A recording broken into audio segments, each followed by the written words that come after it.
We're lacking in the midfield, and the lack of pace is killing us really in the middle of the team. And if you can't control it from the middle of the field, then everything else falls down.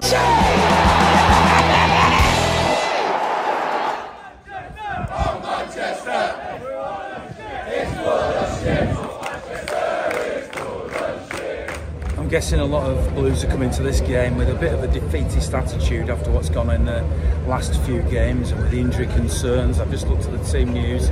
No Kevin De Bruyne again, he's still on the bench.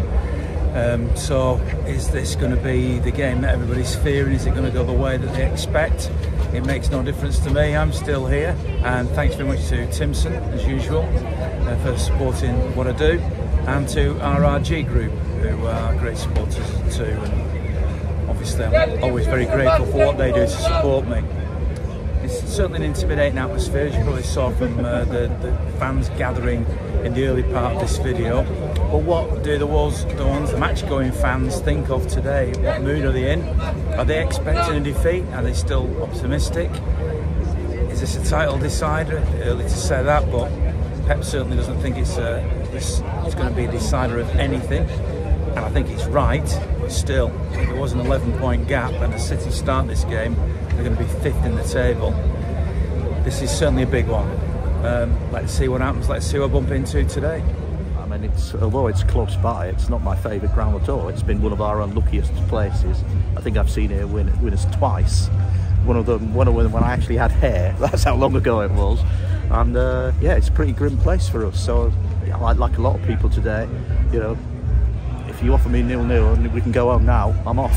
So presumably you've been here in the past when the coach has been attacked by Liverpool fans, even though I mean, always denied, but I saw it. Well, not only I saw it, but I'm sure those of people on here can look at their YouTube videos and spot who it was.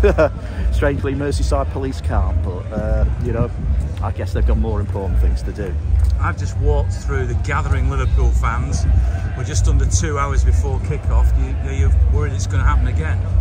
No, I think there's nowadays. I think perhaps we're not regarded as the big team. They're quite confident, aren't they? There's a lot of talk. Lads I was walking up from Stanley Park, where they were all very confident that they were going to outplay us. And secondly, I think with the number of police around here, I think they're probably sensible not to try anything because they might get nicked. So. What's your view of the game? I mean, a lot of City fans are expecting a defeat, dare I say. I think they are, but I think they've forgotten that this team, you know, for several times in several past years has kind of, how can I put it? They've counted this team out, you know, we're too old, we're too knackered, and they've shown that, you know, Pep has found a solution, the team has found a way to win. So I wouldn't count some of these players out, you know, these players have kind of, you know, shown us time and again that they're capable of producing, getting things out of their hats and doing things that, let's be frank, those of us of a certain age would never have believed that we could have achieved. You know, this is a team that's achieved history, won 4 league titles. You can't just say that they're just because they've had a minor blip on form that they won't come back and get more organised. So I'm not as down as other people. As usual, I'm very confident, like I am when we're at the Swamp, but today slightly different atmosphere. But like I say, I think hopefully Pep's been being a bit sly, he's been resting players, and hopefully we won't get battered, we will get a result, and very hopefully we're going to do them 2-1. And you're hoping your dream doesn't come true? My dream, I had a dream last night, after a restless night. I dreamt that I bumped into Kevin De Bruyne at the Etihad. Unfortunately, he was in a wheelchair. I don't know if that's a bad omen or a good omen, but yeah. Let's hope he has a good game today. I'm sure he's going to start today. Yeah. Because you know we had a sniff of him, didn't we, in the week? Yeah, he's going to start connecting with those passes to Haaland. You're optimistic. Yeah, I was at the Feyenoord game, and we're due a win, aren't we? Aren't we? So I'm Gareth Roberts from the Spirit of Shankly. We've come together today with Manchester City fans because we felt it sent an important message on the day of such a big game that we've had enough of having our loyalty exploited. Ticket prices are going up season after season, starting to target kids' tickets, pensioners' tickets, even disabled fans' tickets across the league. We've seen rises with the click of a finger of up to 50% that happened at Nottingham Forest this season. So it seems to me that in boardrooms right across the country, they've come together and said, let's see what we can get away with. But what we're doing is coming together as groups of fans right across the country and say, you need to stop now. You need to listen to your fans. You need to value the fans. You need to value generational support that has clicked through these turnstiles and made these clubs what they are.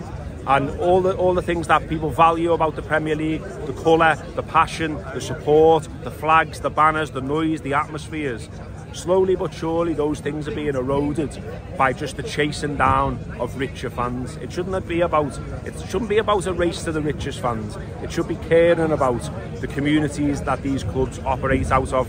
So by all means, you know, cater to richer fans, but cater to the ordinary fans too. You need to do both, and you need to do better. And it's match-going fans you're talking about, isn't it? Absolutely, match-going fans who, you know, granddads have gone, dads have gone, and we want to take our sons and daughters, we want to pass on a legacy to the next generation of fans that it's affordable for them to go to the game. We want them to experience what we experienced. And the way it stands, there are good supporters of City, of United, of Everton, of Liverpool, of every club who every year look at the finances and ask for more money and they think, that's me out. And that's sad, and that needs to stop. In the past few years, I've seen some of the biggest animosity I've ever seen between any two football teams. The fact that it's been us against Liverpool, you know, we've seen stuff with the bus welcomes, we've seen some horrendous actions within the grounds. But you know, and I saw a graphic going around Twitter this week about somebody calling for a hostile bus welcome to City fans. And you know what? I looked in and I saw that the lad who posted that graphic wasn't even going to the game. I've spent the past 2-3 weeks speaking to Liverpool fans from Spirited Shankly, from fan supporting food banks. Obviously, we're part of the City Fans Food Bank Support Group. And none of them have cared about any of that. That is not what it's about to them. We all want to be in the same stadiums in 20 years, slagging each other off. You know, we want to be there with our kids, our sons, our daughters, our nieces, our nephews. And what's happening, we all know, you know, you covered at the Southampton game. That's happening. If I'm honest, it's been happening for 20, 30 years. Since I've been a kid, all I've ever known is the Premier League era. The Premier League is what has caused all this. This week alone, we've seen a 17% rise in the TV revenue deal to £12.25 billion. And I know our club is richer than God, but I can't quite quantify what £12 billion looks like in person, in my hands. They don't need Matchday income off us. All right, okay, they can charge what they want for a pie and a pint because we can buy it at the Townley, we can go outside to a chip shop. But they can't be charging this for tickets because kids in Beswick, kids in Hardwick, around the immediacy of the stadium, they can't afford to go anymore. I'm so lucky that my dad could afford to take my little brother and myself to the game at Main Road. I'm so lucky that back when he was younger, his auntie and my granddad took my dad to Main Road.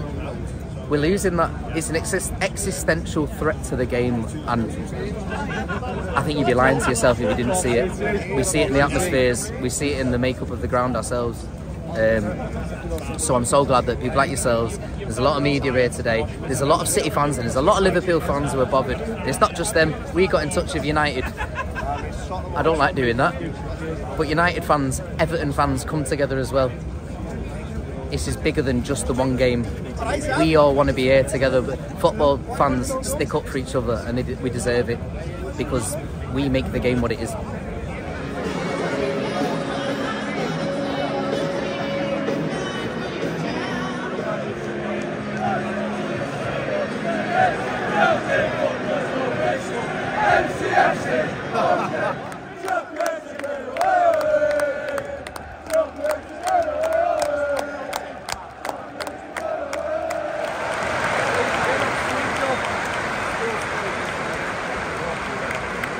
You're going to ask me about the game, you're going to ask me about the performance. I don't give a shit about the performance. Because I go to the game, whether we win, lose or draw, I get behind the team. And the team Minnie in our end is not singing. And they're quite persistent at their end. If you 1-0 down in the game, you've got to roll your team back into the game. It's alright, Chris, I've been saying, we're not doing this, we're not doing that. Who gets these tickets needs to get behind the team and be persistent all the way through the game and roll them on. So the City fans mentality has to change. We're up against it, you have to get behind the team and be a wall of noise consistently. It's easy to moan all the time. It's only 1-0. So you never know. We're not playing well. But my focus is to get behind the team, and it should be that every game. Don't stop there and wait for someone else to sing something. You sing it yourself.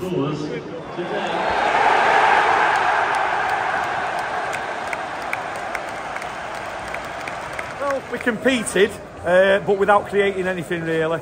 A lot of substitutions were a little bit late. We let Liverpool get the second goal before we changed something. Obviously Doku brought something when we came on, seemed to up it a bit, but we're lacking in the midfield, and the lack of pace is killing us really in the middle of the team. And if you can't control it from the middle of the field, then everything else falls down, and we don't look like we can buy a goal at the moment, sadly. I actually thought City played a bit better today with a lot more determination and togetherness. Yeah. I think, well, we needed to show that as a bare minimum, I would suggest, Ian, and we've got quality of players. Obviously, Pep's always going to be questions on tactics when we're not winning games, that goes without saying. For me, if you've got De Bruyne and he's fit, he plays. If you've got Grealish and he's fit, he plays. Because we've got a smaller squad and we're lacking quality in the key areas. And I've just thought, in the middle today, Lewis is too young to be doing what he's doing. Gundogan's kind of at the end of his career. And we're asking a lot of players where collectively they've not got enough between them to actually match Liverpool on the day. And sadly, that's where I felt we fell short. A bit of battle second half, I thought, yeah. But we're missing a lot, aren't we? At the back and in midfield. In previous years, City have had the ability to claw that back. You think this City team can do it? But no creativity. No creativity, but we're showing a bit of battle. And I'm happy with that going forward. Thank you, Ian. Second half we were okay. 1-1-5 bullshit, by the way. But, you know what, unlucky getting that penalty just right there. You know what I mean? We're bringing 2 subs on and we changed the game.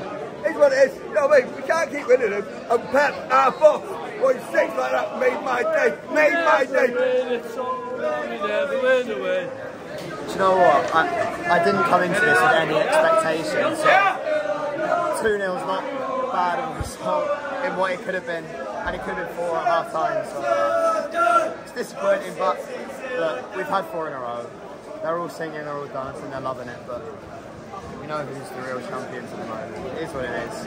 We move on to Wednesday. We've got to get out of our Champions League group. Let's just move on from this. And look, at the end of the day, it's March and April when it matters. It's nothing to worry about. It's nothing to worry about. The last few seasons, last few years that we've had, we've been very, very, very lucky in terms of what we've seen over the past 4 years. We've won 4 league titles in a row. These haven't done it. United haven't done it. We're the first side ever to do it. It's got to come to an end at some point. Unfortunately, it has. Well, you're saying that. We're not even halfway through the season. Does that mean you're giving up? I'm not saying I've given up. I'm not. If you look at the last 4 seasons of those league titles that we won, we were behind by some way, but we were better performing than we are now. We're not very good on the ball. We've got a lot out. We've not recruited well in the past 2 seasons. Since the treble, we've had 2, I'd consider, very poor summer transfer windows. We had Calvin Phillips, who we brought in and loaned out. We had Liam Black, who we let go, and now you're looking, we probably need a Harlan replacement. We've got Rodri, who's injured. I think we've shot ourselves in the foot a little bit. I think we had room to improve since the treble, and we've not done the way we should have. Just a quick one on the Scousers. Listen, we've done it all, we've won it all. Pep 4 times in a row. He's won 6. Who cares, mate? We're going to rebuild. Pep signed 2 more years. Who cares? Tell the Scousers to get a job. We're a lucky fan base. Look at us. I'm a young lad. I didn't see that League 2 stuff. I didn't see it. I'm very lucky. 4 years in a row, we've won it. I've not given up. It's not looking hopeful. But we're sitting till we die. I just think we can't keep losing like this. We know we're not going to win at the league at the end of the day, and it probably will go to Liverpool, but it's just the way it's going to go. Have you given up then on this season? I've not given up. I know we'll definitely come second, but I just think we're not going to get enough points. If we keep carrying on like this, we're not going to get enough points to win, and it's just the way it's going to be. If I'm being honest, that result is what I pretty much expected, really. And if you're being fair, and you watch that game without blue-tinted spectacles, Liverpool deserved to win it, possibly even by a bigger score. But there were encouraging things in that. I loved the performance of Ruben Diaz, He's a player who gives everything he's got in that sky blue shirt. He should be the leader, in my opinion, in that team. And we need to see if Kevin De Bruyne is fit again and when he can start. But it's not the end of the world. I've seen much worse thrashings here at Anfield. So onwards and upwards, and let's hope against Forest next week City can get back to winning ways, because it's about time, really, isn't it? Difficult day here at Anfield. 11 points gap now in the Premier League title race.